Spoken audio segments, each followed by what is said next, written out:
Hello students, चलिए start करते हैं। एक्सरसाइज 13.3 प्रोबेबिलिटी का क्वेश्चन नंबर 10 देखते हैं क्या है। Suppose a girl throw a die. यहाँ पे क्या कहा है, मान लेते हैं कि एक लड़की जो है एक डाई को थ्रो करती है। इफ सी गेट्स ए 5 और 6 सी टॉस ए कॉइन 3 टाइम्स। यहाँ पे क्या कहा है, अगर लड़की को 5 और 6 मिलता है तो वो लड़की टॉस करती है कॉइन को 3 times and notes the number of head, और वो नंबर डिनोट कर लेती है, नोट कर लेती है कि हेड आया है या टेल आया है। If she gets 1 2 3 4 she toss a coin once. अगर उसकी डाई पे नंबर आता है 1 2 3 4 तो वो क्या करती है, कॉइन को एक ही बार टॉस करती है and notes whether a head और ए टेल इज ऑब्टेन। तो वो फिर नोट कर लेती है कि हेड आया है या टेल आया है। If she obtain exactly 1 head, अगर उसको एग्जैक्टली एक बार हेड मिलता है, what is the probability that she threw 1 2 3 और 4 विद द डाई। तो उसने बताना है कि एग्जैक्टली 1 हेड मिलता है तो उसने डाई के ऊपर 1 2 3 4 मिला है।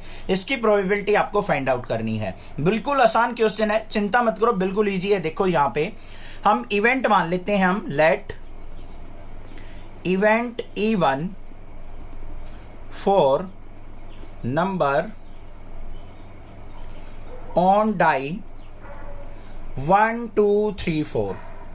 अगर डाई के ऊपर 1 2 3 4 आता है तो इवेंट हमने क्या मान लिया, E1 मान लिया। यहां पे let event E2 for number on die 5 6। अगर डाई के ऊपर 5 और 6 आता है तो हमने उसके इवेंट को क्या मान लिया, E2 इवेंट मान लिया। यहां तक बात क्लियर हो गई। अब यहां पे एक और चीज गई है उसने कि हेड आना चाहिए हमारा, ऑब्टेन एग्जैक्टली 1 हेड। तो इस इवेंट को भी मान लेते हैं, let H is event for head। Head आने की प्रोबेबिलिटी क्या मान ली हमने, H से डिनोट कर ली। अब यहां पे देखो, सबसे पहले प्रोबेबिलिटी ऑफ E1 इवेंट क्या होगी, नंबर क्या आने चाहिए 1 2 3 4। टोटल नंबर कितने हो गए 4, फेवरेबल आउटकम हो गए 4, और डाई पे टोटल नंबर्स कितने होते हैं 6, तो 4/6 होगी, मतलब यहां पे 2/3 प्रोबेबिलिटी हो गई। E2 इवेंट की क्या हो जाएगी, कितने नंबर है, ओनली 2 नंबर्स है, तो 2/6 मतलब कितनी प्रोबेबिलिटी होगी 1/3। ये तो पता होगा ना 2/6 क्यों किया है, number of favourable outcome upon में total number of outcome. Die के ऊपर टोटल नंबर 6 होते हैं, यहाँ पे इवेंट में 2 आ रहे हैं तो 2/6 मतलब 1/3 प्रोबेबिलिटी होगी हमारी किसकी, E2 इवेंट की। बात क्लियर होगी बच्चों, कोई दिक्कत नहीं होनी चाहिए। अब ध्यान से सुनो एक और चीज, यहाँ पे क्या कहा है उसने, अगर डाई के ऊपर हमारा 5 और 6 आता है तो आपको कॉइन कितने टाइम्स टॉस करना है, 3 टाइम। अगर आपकी डाई के ऊपर 1 2 3 4 आता है तो आपको कॉइन कितने बार टॉस करना है, 1 टाइम टॉस करना है। तो यहां पे देखो हमारे पास क्या हो गई, probability of head of event E1। क्या कहा है उसने, हेड आने की प्रोबेबिलिटी जब इवेंट परफॉर्म होता है। इवन कौन सा है, जब हमारा क्या आता है 1 2 3 4 आता है। 1 2 3 4 आने के बाद हमने कितनी बार टॉस करना है कॉइन को, एक बार। तो प्रोबेबिलिटी क्या होगी हेड आने की, 1/2। यही तो होगी ना, कॉइन को कितनी बार टॉस करना है, एक सिंगल टाइम टॉस करना है। अगर E1 इवेंट परफॉर्म होगा, मतलब डाई के ऊपर 1 2 3 4 आएगा तो कॉइन वंस आपको टॉस करना है। उसमें हेड आने की प्रोबेबिलिटी क्या होगी, 1/2। या तो हेड आ सकता है या टेल आ सकता है, तो हाफ प्रोबेबिलिटी हेड की होगी, हाफ टेल की होगी, तो हेड की कितनी होगी 1/2। Probability of head in event E2 event में हेड आने की प्रोबेबिलिटी क्या होगी, ये सोच लो बच्चों, जल्दी बताओ। देखो ध्यान से, अगर मान लो E2 इवेंट परफॉर्म होता है, E2 इवेंट में क्या आएगा 5 और 6। उसके बाद हमने कॉइन को कितनी बार टॉस करना है, 3 टाइम्स टॉस करना है। तो टोटल सैंपल स्पेस क्या हो जाएंगे हमारे पास, 8 सैंपल स्पेस हो जाएंगे।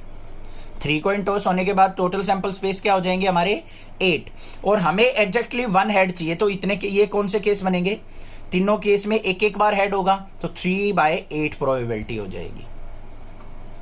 पहली बार कॉइन टॉस किया हमने, क्या हो गया, देखो पहली बार 3 कॉइन है, ये कॉइन है, ये कॉइन है, ये कॉइन है। एक इस कॉइन की हेड आने की प्रोबेबिलिटी क्या होगी 1/2। इस कॉइन की भी हेड आने की प्रोबेबिलिटी 1/2, इसकी भी 1/2 होगी ना। तो टोटल देखो बेस में टोटल सैंपल स्पेस क्या हो गया, 2 2 जा 4 2 जा 8। मल्टीप्लाई मत कर देना कहीं, यहां पे लिए लिख दो सर 1/8 प्रोबेबिलिटी होगी। और इस कॉइन में कितनी थी, 1 टाइम्स 2 टाइम्स 3 टाइम्स, ऊपर क्या हो जाएगी प्लस, तो 3/8 हमारी क्या आ गई यहां पे प्रोबेबिलिटी। ठीक है, क्लियर हो गई बात।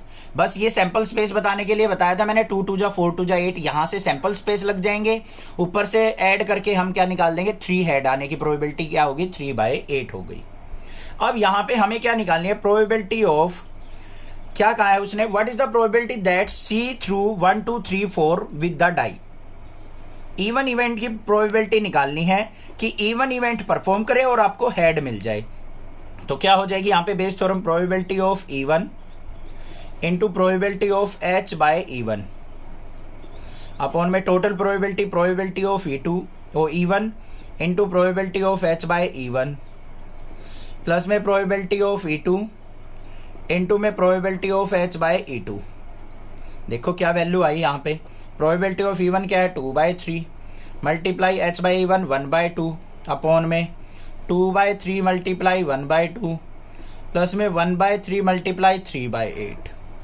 यहाँ पे 2 से 2 कैंसिल, यहाँ भी 2 से 2 कैंसिल, 3 से 3 कैंसिल, क्या आ गया हमारे पास, probability of E one by H is equal to, यहाँ पे आ गई 1/3, यहाँ पे 1/3 प्लस में 1/8। सिंप्लीफाई कर लो, न्यूमरेटर में 1/3, नीचे एलसीएम कितना आ गया यहाँ पे, 8 3 जा हमारा क्या आ जाएगा 24, 3 8 जा 24, 8 3 जा, तो क्या आ गया 1/3 मल्टीप्लाई 24/8 और 3 11।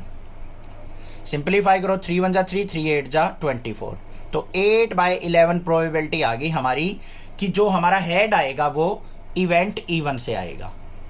ये आंसर हो गया। क्लियर हो गई बात, कोई दिक्कत नहीं होनी चाहिए। कोई भी प्रॉब्लम लगे आप मुझसे पूछ सकते हैं, अदरवाइज चैनल को सब्सक्राइब कीजिए, लाइक कीजिए और शेयर कीजिए। Thank you students for watching next classes video.